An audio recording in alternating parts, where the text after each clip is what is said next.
Okay, off top, no jokes, no funny accents. We want to go right off top and send our condolences. There was terrible news that just came through as we speak that R.J. Barrett's younger brother, Nathan Tyler Barrett, just passed away. And with heavy hearts, we're saying that on the pod right now. We want to send our best to the family. We want to send the best to their entire family, and it's just a sad thing to go through. I can't even imagine. So from all of us to you and to your whole family, we give everything we got to you.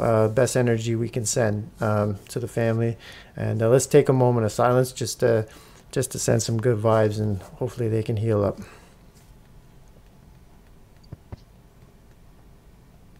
All right. Welcome back, everybody, to the Sports Ethos Toronto Raptor Podcast. And I'm your host, Mr. L. Hoopo. And we got Mr. A.Rod, the A-R-O-D, and Max Profit, you better pay me. And the Raps just got out of Motown, and we got a lot to talk about with this one. Barry Gordy couldn't have written it any better. So let's go. What's up, boys? Detroit basketball. Detroit basketball. Man, what's going on, boys? Not much. That's some terrible news, man. I know. It's hard to surf off of that one, isn't it?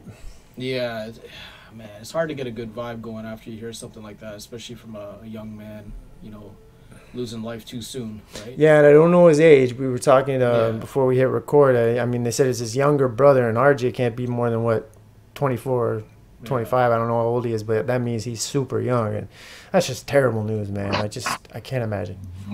Yeah, it's condolences to the family. You can't imagine what they're going through, but you hope that collectively maybe they read some thoughts, some prayers, people reaching out to them, and hopefully it supports them in a difficult time, because you don't know how it feels till it happens to you, but hopefully whatever we can do, sending out some good messages to these people. So absolutely. Shitty.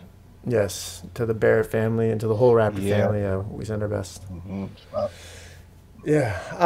Well, like I said, the Raptors were in, and to add to that, I mean, and we've said it before, when something negative happens, I remember back in the day for me, I'll break up with a girl or whatever, things just happen.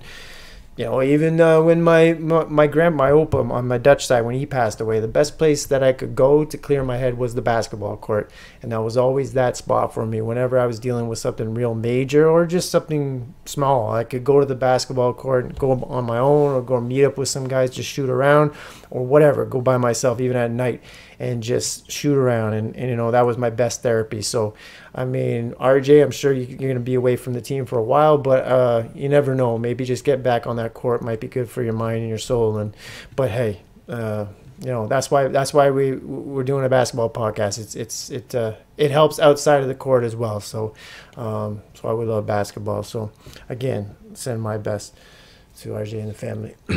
But speaking of which, the Raptors were in Detroit, like you said, Detroit basketball, and in Motown, and the Raptors lost that one, 113-104. It was a close one. So I want to hear your one word, 1, 2, 3, 4, 5, however many words. Hit me, A-Rod. What do you got? Expected. It felt the exact same thing. You were going to say that. It felt like the exact same thing that was going to happen, when Detroit was on that shit streak for a while, right? Yeah. You just knew that the Raptors were going to be that team to break it. Mm-hmm. And then you figure they're going to lose again, especially with the injuries. And I think we only had RJ in that game, right, as a starter. Or no, sorry. He wasn't playing. Sorry. It wasn't Quickly. Yeah. And, only had Quickly. We had Grady Dick, Bruce Brown, Baji, and Kelly Olynyk, right? The rest of the guys, it's like a fucking circus over here. You don't even know who's playing. Ringling Brothers, man. Yeah. So you kind of expected it, man. You just kind of expected it. What about you, Max? The one word I would say was culture. I was looking at both teams, and I was looking at all these young, dumb, athletic players with potential. Just lots of the McDaniels cat looks real impressive. I have to completely disagree, but yeah, go. I'm just kidding. I liked Porter. Yeah. Porter was he off the team and got back on the team? Is that what happened? He's on a 10-day, so or Oh, a he's on a two-way. 10-day. Sorry, a two-way. So he only gets a certain amount of games. We'd have to actually waive somebody to have him play the rest of the year. Okay. But yeah, I agree with you. Sorry, keep going. Yeah. And so I was thinking culture, like if you had on one of those teams, if you brought in like PJ Tucker and Patrick Beverly, obviously you wouldn't be able to get your hands on someone like Draymond Green or someone like Dylan Brooks, but the culture guys on teams with a bunch of young athletic dudes, I think that's a good mix right there. That's what you need. If you can have the young gunners who just can go all day, and then have the OGs that can give them some direction and some hair on their chest. Whoa, I think that mix can work. Give them a swat across the back of the head when they need it. Yep. Both of those teams do not have the culture guy. Holy, they were dizzy that whole game, running around back and forth, running into each other. It was hilarious. Yeah, when Evan Fournier is your culture guy. Yeah. All right. Well, culture and expected. I'm gonna say a highlight of the night was Windmill from. I had to just look it up. Ramsey end of the game, man. I haven't seen a windmill like that in years, man. That was crazy. That came out of nowhere. Like that was explosive. Yes, that was. He solid. even looked back, stopped, little stutter step, and whap. Toronto, if you're listening, please, we need to campaign to get this dude into the dunk competition if he is around. I mean, shoot, they got G League dudes in the dunk competition, so who cares if he's not around? That's what I'm saying, man. You could see it. Like I just put on my glasses right now as I say that because that was nasty. Get the Scotty Barnes crew, man, to boost him up, man, because they've been doing some dirt online. Yeah, Duran's a monster, man. Oh my gosh, he had 24 rebounds. Oh, Duran? Yeah, Duran yesterday. You know what's funny? Good. I was at the barbershop you speak about. I was at the barber today. Barbershop. They're all young Filipinos. It's the whole shop's Filipinos. Right at Gerard Filipinos and love basketball. Broadview. Love basketball. Anyways, it was talking about Scotty Barnes, right?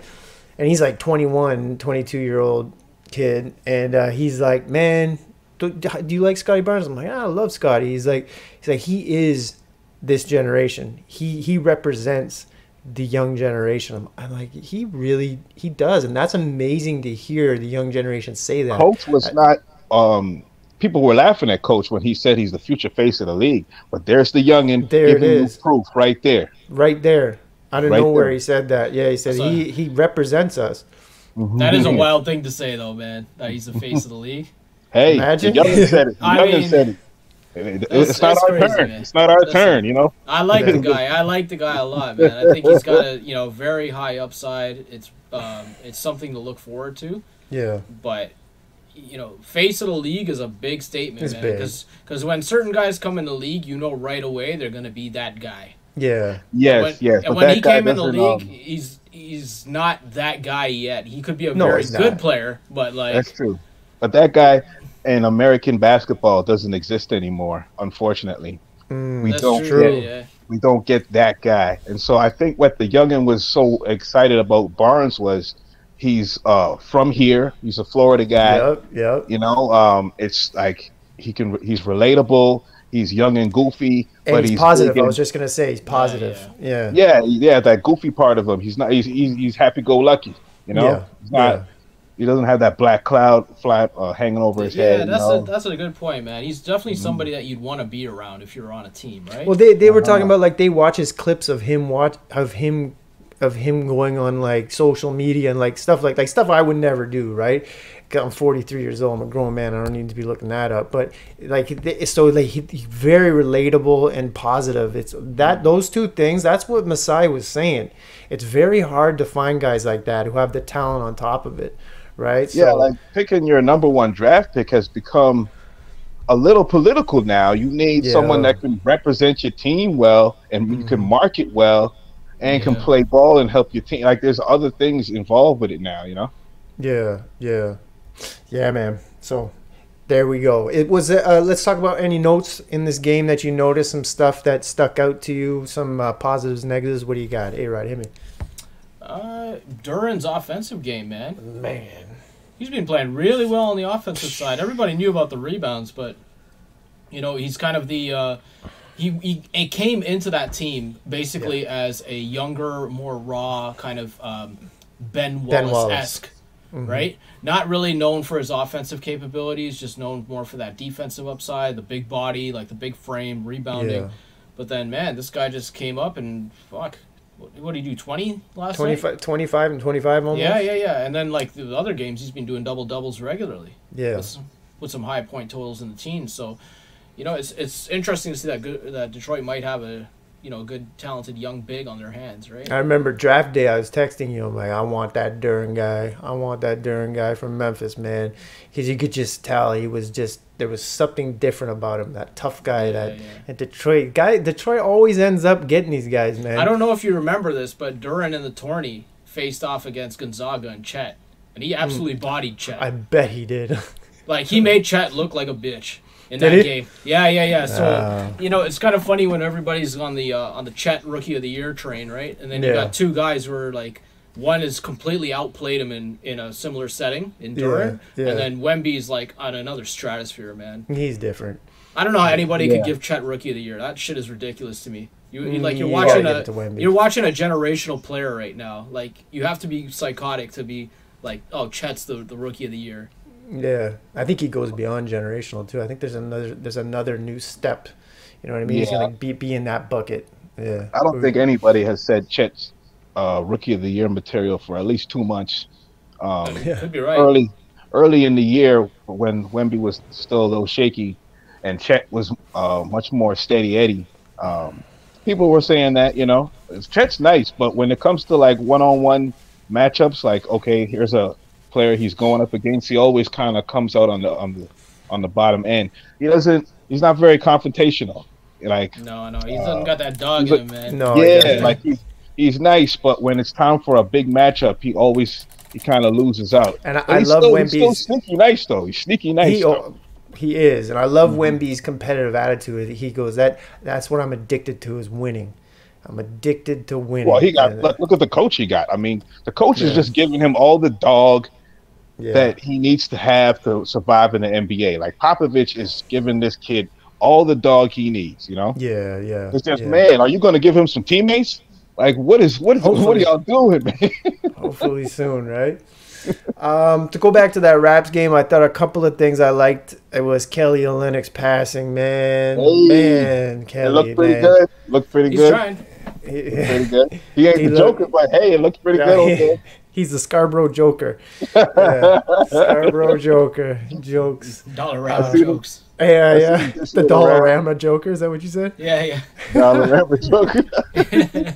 I see him pushing it around. These young guys are quick, and he was catching them, like I was just going to say, it's so funny you say Dollarama. They opened up a new Dollarama near where, I don't know, I saw it today. Anyways. Bro, they're the size of Walmart's, bro. When did the Dollarama become the size of Walmart, bro? They attract, there's like Dollarama. You know how there's Gerrard Square people? There's Dollarama people. Like, they just hang out. Like, there's like this populace that's just Dollarama people. Like, they wait until it opens. They're outside. They're just ready to go for the dollar stuff. It's crazy.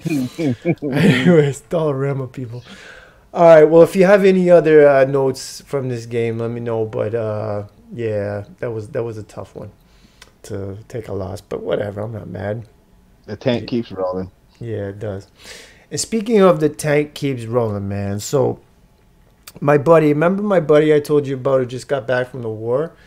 So he got back to the city. We went and met up for coffee, had a chat. It was nice, right? So I was like, he was telling me some crazy stories about this and that. I'm like, okay, well that's a lot. I'm watching a war documentary as we speak, and he tells me, yeah. So I got home with the old lady, and things weren't working too right because he got shot in the knee, right? I was like, oh yeah, I threw it on the pot asking, but he's like, yeah, but you know where I went to Labas looking for some oil. I go, oil? What do you mean oil? He goes, Ben, lubricant. I'm like, lubricant? What do you? Yeah, my lady, I think she was cheating on me while I was overseas. I'm like, so I think she needs lubricant. I don't know what's going on. Like, where can I find some lubricant to help with the situation since I came back from the war? I said, I got this. Let me bring it to the boys and ask them. You boys know of anywhere that maybe my boy, after coming back from the war, getting shot in the leg, could help him out with some lubrication issues? Hey, I know a spot, man. Where? Not a personal, use. Yeah. Somewhere that might be able to help him out. It's Max, you know the spot I'm talking about. Oh, it's supplements. I was gonna say you gotta suggest a notebook to your boy, man. Get her loyal, man. Get her loyal, man. Build a house and keep her there, man. You throw in the notebook. Yeah. God damn, yeah. Get that sparks in her, man. But put Memoirs of a Geisha on. See where that heads. See where that goes. Anyways. Raining today. He's probably rubbing on that bullet wound right now. Oh, man. Yeah, he's probably got a lubrication on the bullet wound. Anyways, hopefully that gets fixed up for you, my man. All right, so as you know, that means this is another edition of This or That. Brought to you by Popeyes Supplements. All right, so we're staying in Motown. We're staying in the D. We're staying in downtown Detroit. And by the way, shout out to Detroit. I love Detroit. What artistic, artsy city. Anybody that disrespects Detroit hasn't actually stepped foot in Detroit, because Detroit's one cool-ass city, so go fuck yourself. I salute Detroit. I like Detroit. Love Detroit. So let's stay in Motown. From Detroit. Love Detroit. Yeah, you have an uncle from Detroit? My favorite uncle is from Detroit. Amazing. It's a cool ass city, man. There's a vibe. Oh there. yeah, man, cool as dirt. He wears gaiters and has like 3-4 cars, and he was laughing at me about being broke when I was 11 years old. And, Detroit is just Detroit true players, man. Detroit's the best. Good food out there. Yeah, and shout out to the traffickers on jet skis going across the river. Just getting their work real quick across. Just zing, zing, got their ski-doo. That's a hard way to make that money, baby. Go get it. They got to go get it. It's a hop, skip, and a jump, man. All you need is one jet ski and some hope. All right, cool. So we're going to stay here in Motown, like I said. So the first thing we're going to do is, I like this one. Who would you draft? I'm going to take two absolute goddamn Detroit Piston legends right here. Who do you got? Tuss? Isaiah Thomas. Oh, God. If you're going to draft, yeah, man. Isaiah Thomas, the legend. Or would you take Joe Dumars? Wow. We got Joe Dumars or Isaiah Thomas. It's going to be a little bit controversial here. Okay. I'm going to take Joe Dumars. Ooh, wait.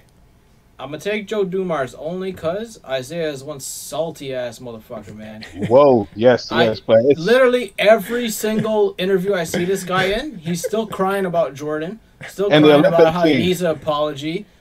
The dream team, this, that, man. Fuck him. Yep. Like, years later, man, this man could hold a grudge. So I'm still I'm going to take Joe Dumars. I don't want that type of negativity on my team, man. Now you take number 4, Joe D. Okay, so it's 1-0 for Joe Dumars. Max P, I know this is a tough one. Isaiah Thomas or Joe Dumars? Who do you got with your draft pick? If you got to take one. Oh, man. I know. You know what? I'm going with the cat from West Side Chicago, I believe, Isaiah Thomas. You going with Tuss. As a draft pick, Isaiah Thomas was, a lot of people don't know, he was a scorer his first few years in the league before he became more of a distribute the ball kind of guy. Like, he was a bucket getter. Oh, for sure.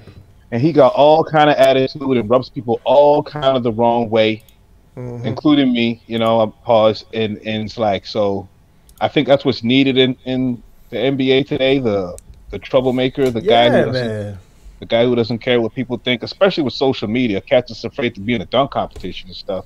So I think we need cats like Isaiah Thomas. I would draft him because of the times we're in. Yeah, I like that.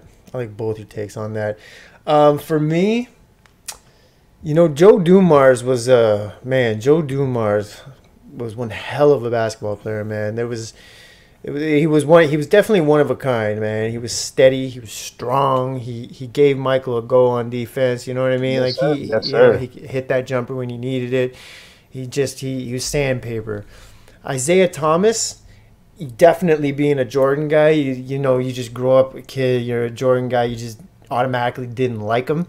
But the thing is that when I watched Hoop Dreams, my favorite basketball movie of all time, when Arthur Agee was at that basketball camp and he got to meet Isaiah Thomas, and just the way Isaiah Thomas treated him, and I saw just the way he interacted with these kids and with him especially. He brought him out on the court, he played one-on-one with him, and there was just a really good vibe right there, and I could just see he was a really good human being just by one scene. It was literally 1 minute, and that's just my opinion. And then what he did with Michael, I have to jump on what you just said, is that the league needs that. What's wrong with that? Who else is, Mike was a god. Well, all right, well, every god needs somebody to go to war against. So say hi to the bad guy. There we go. Yeah. So somebody needs someone to embrace that, Oh, yes. I'm going to be the bad guy? Okay. Okay. You need people like me. Yeah.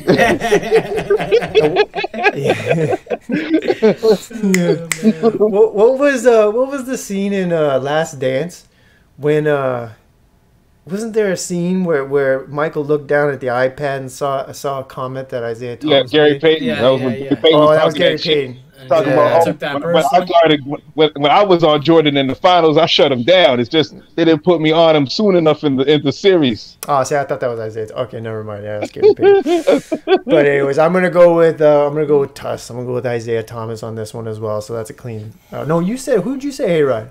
Joe Dumars. Yeah, okay. I'll stick with it, man. Okay. Yeah, Joe Dumars is a gangster. Yeah, he was. Still is. All right, cool. So next one, we got a fight, and this, man, it was not hard. You go into Detroit Pistons all-time roster, man, they just keep getting bullies, and they just have bullies, and it was like this was just perfect. I could just do the whole this and that on fights, but this is a big one, boys. This is Tyson versus Tyson right here. All right, in this corner, I guarantee you know exactly who I picked. I got Ben Wallace, just a monster. Ben Wallace wasn't scared of anybody, anything, and just grabbed 50 rebounds while he was doing it, and then put a shot. He looked like the ultimate warrior. You know what I mean? Like he was just an animal. He did at one point. So we got Ben Wallace versus Bill Laimbeer. Bill Laimbeer, a classic tough guy from back in the day, who was in those days of the Danny Ainge, like, and you know what I mean? Like, he even had his own video game. Come on, Bill Laimbeer's Combat Basketball on Super Nintendo. I don't know if you remember that. Yeah, I do not remember that. Bill Laimbeer's Combat Basketball. Basketball, wow. Yeah, Super Nintendo. So who do you got? Ben Wallace or Bill Laimbeer? A-Rod, who do you got? I'm gonna go Ben Wallace, man, because we saw Laimbeer, fight inside the confines of the court. Yes. Ben Wallace, we saw the malice of the palace. Yeah, we did. And I do not know what got into that crowd, but man, you just cannot step on that court, man, with Ben Wallace, man. No. Yeah, and people were scared of him. You know what I mean? Like Yeah. All right. So you got Ben Wallace. Max P, who do you got? Bill Laimbeer or Ben Wallace? This is very, very tough. I started watching basketball at 89. Detroit Pistons. I watched the Detroit Pistons beat the Chicago Bulls 2 years in a row. Yep. In the playoffs and win in the championship. They were running basketball when I started watching. And Bill Laimbeer was the king of getting under your skin. The king of it. Yeah. He was a wizard at messing with your head. Yeah. I feel like he would get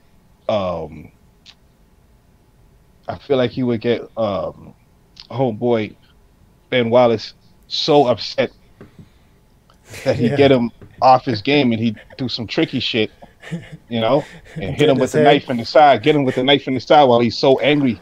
Yeah. But I heard Steven Jackson say that Ron Artest was shook as hell of Ben when the malice and the powers. And I've never heard anybody say that Ron Artest was scared of anyone except for Ben Wallace.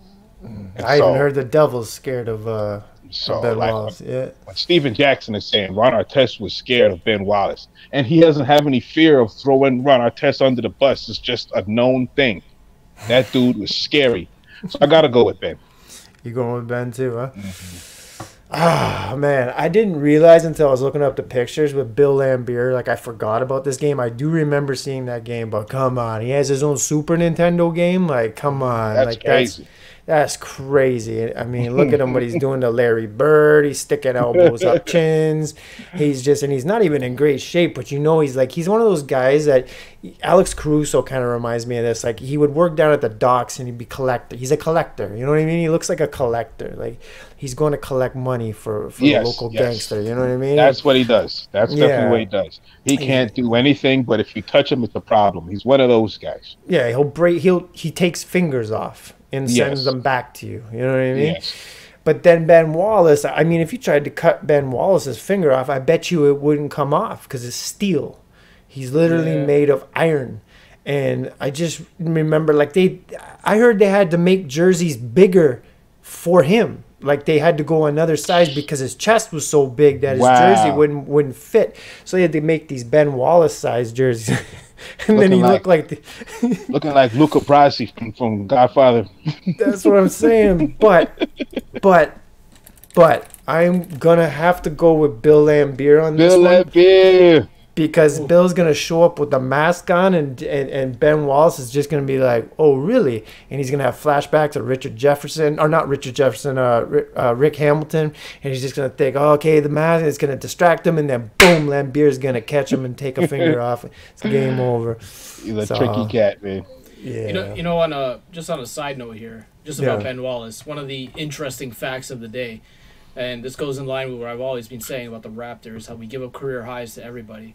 Yeah. He got his career high in rebounds against the Raptors. No way. Yeah, and do you know how many rebounds? Okay, let's take a guess. You can get it. Against the Raptors? Yeah. Max, you guess. What's his career high rebounds? You guess. I think maybe 30. I was going to say 31. Yeah, so 28. 28. You would think 30s, like 28. Still ridiculous. That's crazy. Because he used to get so many rebounds. He was a monster. But now, like, okay, he got 28. Jalen Duren just got 24, 25. 24, 25. That's his career high now. Right? There we go, yeah. And he got fucking Wemby like 2 weeks ago with the 10 blocks. It happens all the time. Why do we do this, man? Why? You always bring it up, too. It's so true. It's so annoying, man. It is. I mean, the Raptors are in so many footnotes in history. It's crazy. Yeah. Like we're on the Kobe statue just because we just get Calderon's name is spelled wrong. We're victims. We're victims so much that we're on a statue.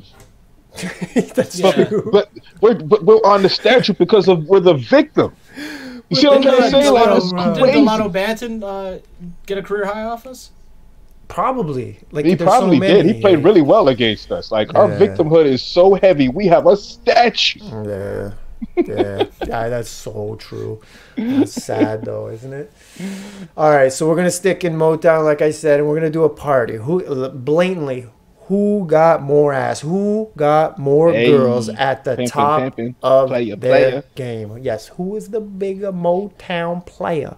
Was it Marvin Gaye? Ooh. Mm-hmm. Okay, Marvin Gaye. Oh, boy. Look at the roles.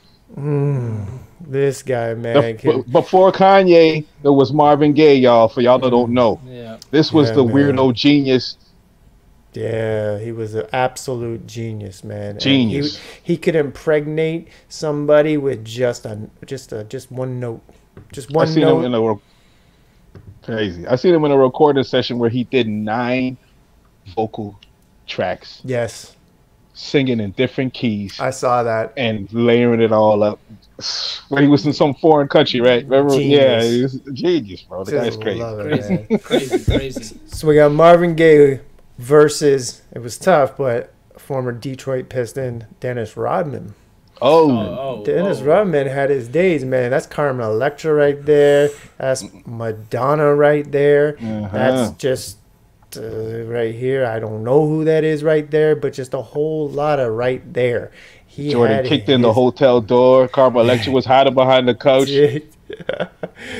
So Dennis Rodman or Marvin Gaye, who got more ass and titty? Listen, I think they both got their pros of how they did it, Yeah. I'll have to go with Marvin Gaye because Marvin Gaye at his peak was ridiculous. Yeah. Dennis Rodman is just the variety of women this guy could pull. Yeah. Because he is just so wild, man. Women would just be like, what is it about this dude? They loved him. You know? His hit list is amazing. Yeah, amazing. So you're going with Marvin Gaye. Okay. I'll go with Marvin Gaye, man. Max P, who you got? Marvin Gaye or Dennis Rodman, number 91? I gotta go with Marvin Gaye. Yeah. I mean, he was almost Beatles level with the ladies at one point. Yeah. Yeah. You know, like Beatles, Elvis, Mike Jack. There's only certain cats that got to that level with the ladies, you know. He is at that level. He was. Yeah, he's one of those few cats that was at that supreme level where it's any lady I want, one phone call, one flowers and a gift card, and it's all. You know? Yeah, he sent a letter, like he says. Send a letter. Oh man! So you're going to Marvin Gaye? Yeah. I remember seeing a clip of I don't even remember what documentary it was from, but it was interviewing Magic Johnson when he was a rookie, when he just got drafted by the Lakers, and he was hitting everything, but before AIDS hit, right? Yeah. And he was DJing, he was playing some music, and they were interviewing him, and he was playing "Distant Lover." Jeez. And the interviewer was like, "Oh, you like that song? Do you have any distant lovers, Magic?" And he's like, "I got a few." I was like, man, because that's my favorite Marvin Gaye song too, "Distant Lover." That's a great song. That's my tune, man. And so that song alone probably had his hit list up to like. Man, and all his shit sound better when he did it live, like. The live version of all his songs are way better than the recorded version. So he had the ladies melted. Like, forget about it. Oh my gosh. Well, okay, let's throw it around the table. What's your favorite Marvin Gaye song, man? Hit me. What's your favorite Marvin Gaye song? Trouble Man. Trouble. It's a toss-up for me between What's Going On and Sexual Healing. Oh, Sexual Healing got him in a lot of trouble, man. Yeah, it's a toss-up, man. You remember he had to do that album just to pay off his divorce and the tax man? Yeah. Whatever that album was called. Here, my dear. This is for, Here, my dear. Here, my dear. She was just pimping, man. So much pimping. Too much pimping. Here, my dear. Here, you bitch, you. Man. But like, this song... Man, come on, man. I'm pretty sure I got my daughter from this right here. Okay. I'm just saying. Forget about it. Beautiful. Anyways, okay, so Marvin wins, no problem. But hey, respect to Dennis Rodman. I remember seeing Madonna on David Letterman when she was dating Dennis Rodman, and Letterman was like, "So, what you been up to? How you been?" And she goes, "It might be a little different tonight because I've been smoking that Indo." And he's like, "What's Indo?" And she's like, "Indo." That's when she was messing with Rodman. And I was like, man, she's saying Endo on Letterman, man. All right, so next was we all got Marvin Gaye. That was easy. So quick shout outs here. I want to give a shout out. I said it earlier, but Richard Hamilton, man, he was an integral piece to their championship team. Richard Hamilton, man, he was Connecticut guy too. Yeah, when that mask came on, he was just his legend began right there. The Steph Curry marathon running around the court. Rip Hamilton is one of the OGs of that right there. Yeah, man, he could come around a screen, no problem. That guy, man, run right through you. Rasheed Wallace, I want to just again give, man, he's just one of those guys, isn't he? Yeah, he's a triple OG, you know. Yeah. A 4-star general. Absolute stud. Yeah, the type of guy you want on your team, and the type of guy that you want to have on your back if something goes down outside of the court too.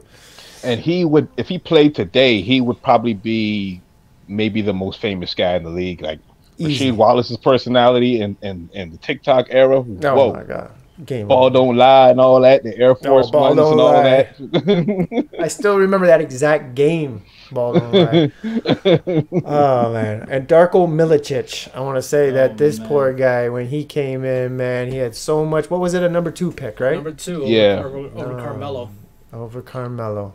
It's all about where you land. Your career is very dependent on what team you go to, what situation you're in, man. And was that Joe Dumars who made that pick? I think it was. Possibly, yes. Yeah, but it was the coach that screwed him, though. It was the coach that screwed him, though. I can't remember. Like, I don't care who you pick, he's not playing. Yeah, it's true. Yeah, that's true. That was that Pistons team. And last but not least, from Detroit, Michigan, we got Stevie Wonder. Hey. And, yeah, and if anybody go on YouTube and type in Stevie Wonder Talk Box and watch Stevie Wonder just absolutely destroy the talk box. And the talk box for all you youngins is what Roger Troutman did, Zapp did. And for you youngins who don't know that, it's kind of like what, just look it up. Talk box, Stevie Wonder. Oh, it'll change your life. That's incredible. But Stevie Wonder, I've never seen that. He did it live. He did it live on some show back in like the 70s or whatever. And he did the talk box, and he was out of his mind. But he's also doing the talk. Like, whoa, my God, incredible, incredible. Anyways, for your lubrication needs, go to Popeye Supplements. This was another edition of This or That. All right, let's go quickly around the NBA and finish this up. One quick note, we all talked about it yesterday, I believe so in the group chat, but Shaq said nobody's scared of LeBron. People were scared of Michael. People have told me they're scared of Michael. People have told me they were scared of me, but nobody has ever said they are scared of LeBron. Hit me. What do you think of that comment by Shaq? I mean, listen, the only Shaq comment I've heard as of late was that he would destroy Rudy Gobert. Yeah, I heard that one. He was saying that, he doesn't consider Rudy Gobert a great defensive player. Oh, I don't agree with him on that. So that was kind of an interesting one. But come on, Shaq. Wait, no, hold on. Let me think back on this. Don't want to put that out there if it's wrong. Yeah, I can't. I think actually I was confusing that with Jeff Teague. Jeff Teague. I love Jeff Teague, man. Jeff Teague is probably one of the funniest guys on a podcast. Yeah, Jeff Teague got all kind of. Yes. He got all kind of stories. He got all kind of stories. I didn't know that. Yeah, he's not afraid. If you ever watch Jeff Teague, oh Lord, man, this guy will put you in stitches, man. Yeah. He's not afraid of hurting feelings. He's a good interview. But I know that Shaq said he would love to get paid the same as Rudy Gobert because he could definitely average 12 and 8. That made me laugh. So what he said? Yeah. Well, what do you think of him saying that nobody's scared of LeBron? I mean, has anybody ever come out and said LeBron put the fear in them? No. Never. No. I never heard that. No. I mean, it's not surprising. I don't think I've heard that. I don't think I've heard that. No, sir. Let him know, Shout out to the TikTokers with the we're done with the 90s. Oh, thanks for the love, the reverse kind of love. Like, I did not know the 90s was still so relevant that they have to start. You didn't know about the we're done with the 90s trend that was on TikTok? No, I'm not on TikTok. And they're just showing clips of basketball players from the 90s and just, cherry picking the bad clips and making it look like the 90s was just this horrible era of ball. And then they're trying to make it look like Jordan, they had no left hand and stuff that. And they're taking clips of interviews and they're cutting it off out of context and stuff. And it's disrespectful, but it's also a sign of like the 90s has still so much impact that they've got to try and start this viral thing to try and push down the influence of the 90s. So I was like, okay, I didn't know the 90s still had that kind of power where you gotta go viral and try and knock us down. I mean, I appreciate the love. So shout out to all the folks with the I'm done with the 90s stuff. Keep us going. Keep us going. Yeah, it's true. Music and I'm sports. glad they do that, talking about Jordan's left hand. Meanwhile, they're happy to go watch Jaylen Brown play. Yeah. And oh put my him in goodness. A dunk contest. Oh my. I mean, even LeBron still looks at the ball when he dribbles. I mean, come on now. Like, he's a Hall of Famer. Really look at it now because his eyes are going because he's too old now. He's a Hall of Famer, but a lot of cats out here got no handles. That's true. Absolutely. Well, look at anyways, I don't want to go into that. But okay, so for me, Shaq, nobody's scared of LeBron. No, absolutely nobody's scared. Maybe LeBron, they're scared of his what they can do to him politically outside of basketball. Maybe they can cut him down or something like that. But on the basketball court, no, man. That's a good point, Paul. Well said. Yeah, that's it. So the statue, the Kobe statue, we just talked about it. But for those that don't know, Kobe had a statue put up. And it shows the roster of the Toronto Raptors on it when he dropped 81 on us. We made it. Well, yeah, Jose made it on that list, but Jose's name is spelled wrong. Yeah, and Disrespect. so was another cat whose name was spelled wrong too. Yeah, there was two of them. The cat with no hair. He played it for Villanueva? Yeah, Villanueva. I think they spelled his name wrong too, if I'm not mistaken. Or maybe they spelled the word decision wrong. Yes, they spelled decision wrong. It was with 2 C's. Who did they put in charge of this spell check? Yeah, so they spelled Jose Calderon's name wrong, and then they spelled the word decision wrong. Oh, man. That was it. That kind of encapsulates, I'm not going to go there. Nope, not going to say it. I cut myself off there because I know we got a lot of listeners down in America. So I'm going to leave it at that. Anyways, yeah, that was kind of disrespectful, but just hit spell check. Simple as that on your Word document for your statue. I mean, you don't even know if the cats who made that statue had American citizenship. It's crazy out here nowadays, baby. Yeah. All right, so that's it for that. Unless you guys have any notes from around the NBA that have stuck out to you, let me know. Is there anything? Nah. All right. We're getting close to the playoffs. Separate the men from the boys. Yeah. I heard, what was it last night? That Detroit's trying to make the play-in? What? Stop this. Just stop this, man. Huh? What? I don't know. I don't know if it was a joke or where I heard that, but I think it's just a joke. Stop this. Detroit's trying to make the play-in. Anyways, boys, the next up for the Raptors is home and home, I believe, against Orlando off the top of my head. I believe the Magic are in Disneyland is here tomorrow night, and then I believe Sunday they go to Orlando to play. So what do you want to see coming out of these two games? And hit me. What do I want to see out of the Orlando game? I'd like to see Jalen Suggs not go off against this again. Yeah, keep your tongue in your mouth, man. Yeah. Other than that, I mean, don't really care to watch Orlando. I know they're 4th in the East, but man, they are a horrible watch. That is a really bad team to watch if you want to watch basketball. It's true. I watched them. If you pick a team to show to a first timer and be like, "Oh, this is the sport I enjoy," do not pick the Orlando Magic. That is not a good team to watch, man. Great advice. Yeah. What's the guy they have on there? Jonathan Isaac. He just cannot go past 10 minutes. No. You know that joke online, that running joke where it's like, "Oh, I had a couple tickets to the Raptors game or whatever against the Magic, right? And somebody broke into my car and they left 2 more." that's basically how I feel about that team, man. That's a good joke. That's good. What about you, Max? What do you want to see or not? Another windmill, baby. I want to see another windmill. Yeah. Let's get some highlights. James? I have no idea what his. He's got a great first name. Tech kid. I think it's an apostrophe. It's an apostrophe name. It's a great name. Yeah. Anyways, yeah. Yeah, let's just let's embarrass these boys and have a moment, have a TikTok moment. Yeah. Before it's gone. I'm a fan of Franz Wagner. I like his game. Yeah. Michigan. Shout out to Michigan. Yeah, shout out to Michigan, another Michigan boy. And I'm a fan also of. I'm not a fan of Moritz Wagner, his brother.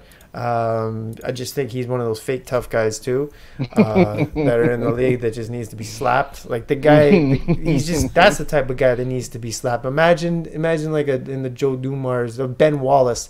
You imagine Moritz Wagner pulling that fake shit on Ben Wallace. Imagine that. Imagine that. Ben Wallace be grabbing the thing like Ultimate Warrior. Tyson in his prime, 20-second fight. Yeah, game over. Speaking of game over, boys, that was a fun one. We will talk after this home and home.